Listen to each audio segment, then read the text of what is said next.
How far can the Bucs go this season? They're coming off their bye week. It feels like a good time to check in on their big picture outlook for the season. Maybe a little preview of their upcoming match on Sunday. Welcome back to the BetCanada channel. I'm Katie Caldwell, joined by Sean Barry of Fox 13 in Tampa.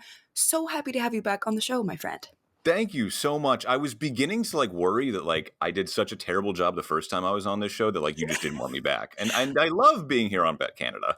I think you're maybe my first repeat guest, so friend of the show. Oh, So sweet, officially friend of the show. Sean, the Bucks, they've been one of the more entertaining teams to watch this season. I feel like their bye came at the perfect time with all of their injuries. Is there anyone they could be getting back this week? Entertaining is one way to put it. I mean, for the first couple of weeks, they were known as the cardiac Bucks because I think they were the Yes. first team in NFL history to win at the death each of the first 3 weeks of the season. Then they amazingly had an 11-point win over San Francisco, and they're celebrating in the locker room like we didn't have to sweat it out at the end. So they feel like this team is a bunch of contenders. Now, that being said, they are banged up. So if the team, as it's currently constructed in the way that these injuries have kind of impacted them, if we see this team come January, no, they're not a contender. And I hate to say that, but you can't be missing Mike Evans, Chris Godwin, Bucky Irving, Luke Gedeke. The list goes on and expect to win a Super Bowl. Now, if all those guys are back, then yes, we are looking at a team that absolutely feels like it can lift the Lombardi Trophy at the season's end. Are you concerned that these injuries eventually do become too much to handle? Because I have been really impressed at how they have stayed so competitive despite losing so many key guys.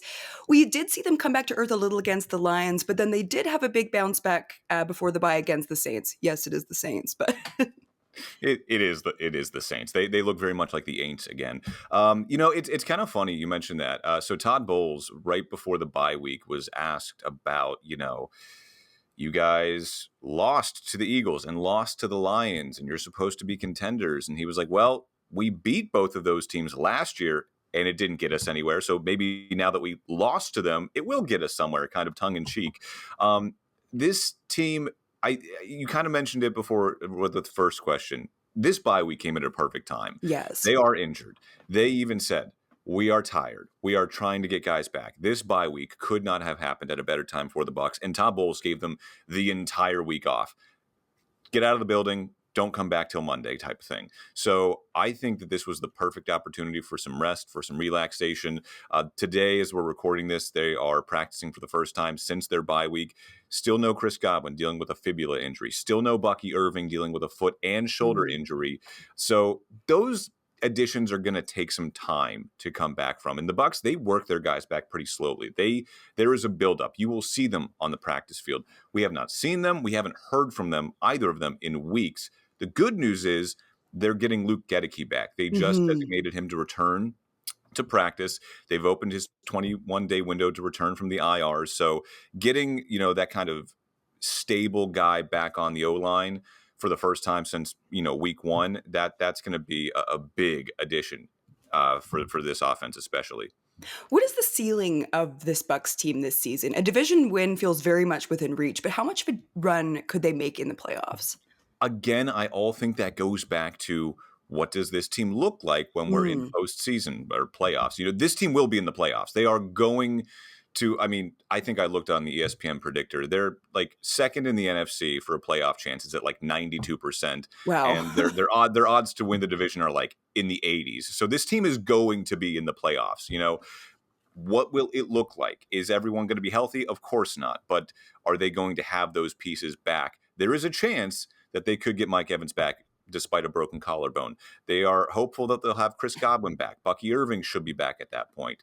So what is the health going to be like? And I think this team knows, look, we're going to be in the playoffs. Let's get these guys healthy now so we have them when it comes time to play the Lions again, maybe the Niners again, the Eagles again. They're going to have to go through a gauntlet in the NFC just to reach the Super Bowl. So I feel like that's almost the thinking, they're still winning without these guys, right? They're still winning with Emeka Egbuka and Tez Johnson and, Sterling Shepard as their leading receivers. They're still winning games. They're probably going to win the division. They are going to be in the playoffs. They want to make sure they're in the playoffs, as their best selves. Speaking of their best selves, though, were you surprised that they didn't make any moves at the deadline to kind of help fill in some of these gaps? Not really. Jason Light isn't much of a trader at the deadline. He's not known for making those splashy moves. Even when they went on that Super Bowl run with Tom Brady, all the splashy moves were free agent signings. They weren't, Mm. trade acquisitions. So I'm not surprised. And I also think it tells you something about this team that they're not willing to spend draft capital to go get guys that may or may not help them. They could have used some help on the D line, the interior D line, but they weren't going to go out and get Quinnen Williams. They weren't trading a first rounder. They like their first rounders. They're Mm. getting Luke Gedeke back sooner rather than later on the O line. So the biggest needs, obviously, were, on offense, you could say receiver, but like you're going to get receivers back at some point. Yeah. The biggest needs were on both sides of the line. Kalijah Kancey goes down for the season.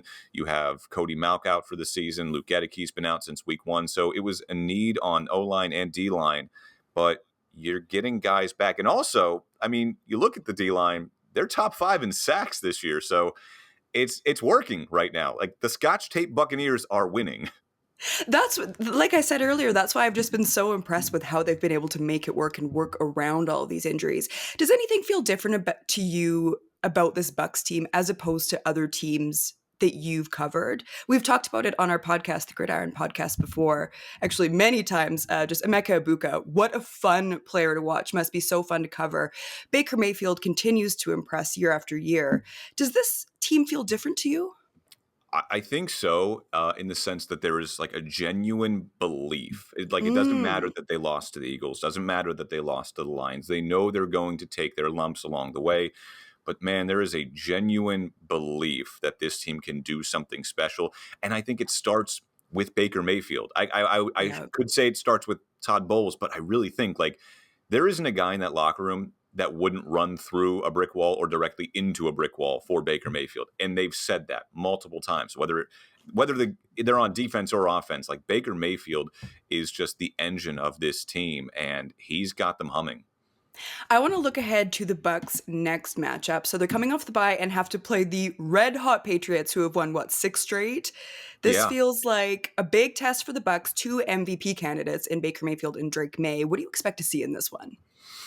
I think this is going to be kind of one of those, it's an overused phrase, but like a measuring stick type game, Measuring stick right? game, Exactly. exactly. And I'm sure when our reporter gets back here in a couple of hours, there's going to be a soundbite from Todd Bowles or Baker Mayfield about, this is a measuring stick. And it is because, like you said, this Patriots team, red hot, they've won 6 in a row.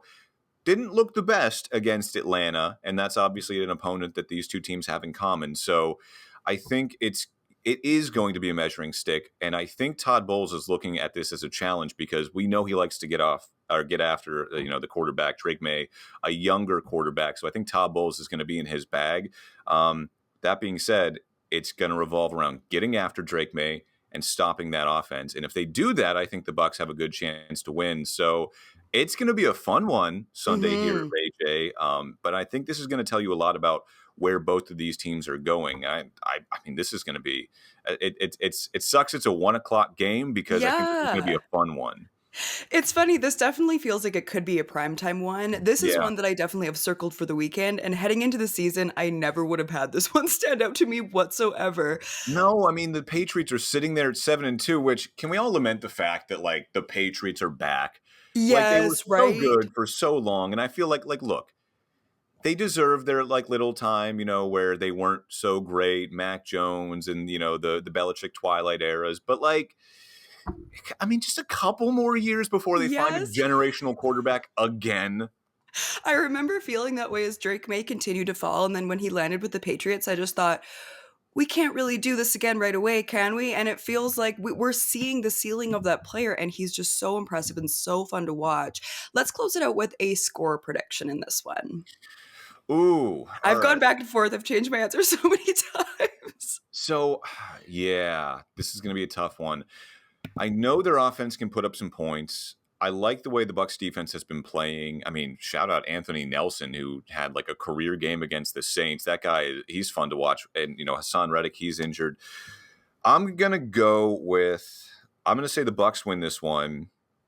I'll take it 24-20 Bucs win this one. Okay, I think I have 27-24. I think it's going to be close, but yeah, this is going to be a good one this weekend. Sean Barry, it's always a pleasure having you on. You can find his work at Fox 13 and then also the Gridiron podcast with Nick Shook and yours truly.